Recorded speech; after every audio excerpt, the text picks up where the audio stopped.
اس میں یہ ہے کہ جو آدمی جادو جس پر کیا گیا ہے اس کو پھر سانپ، بھینسیں، یہ جو بلیک کلر کی گائے ہو گئی یا اس قسم کے اور جانور جو موذی جانور ہیں جی جی وہ اس پر حملہ آور ہو رہے ہیں، صحیح، ٹھیک ہے نا، وہ کہتا ہے مجھے گائے نظر آتی ہیں یا بھینسیں نظر آتی ہیں۔ تو دوسرا سوال میں پھر یہ کرتا ہوں، یا اکثر عامل ایسا بھی کہتے ہیں، بھئی وہ آپ پر حملہ کر رہی ہیں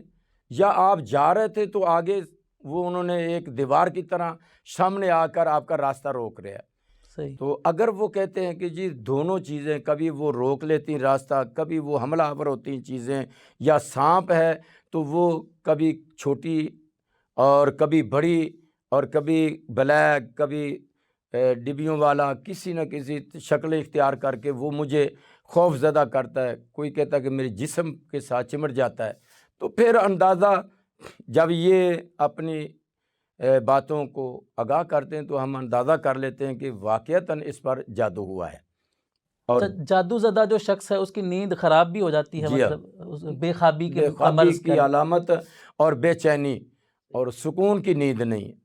پریشان وہ چیزیں یا جو جادو کر کے انہوں نے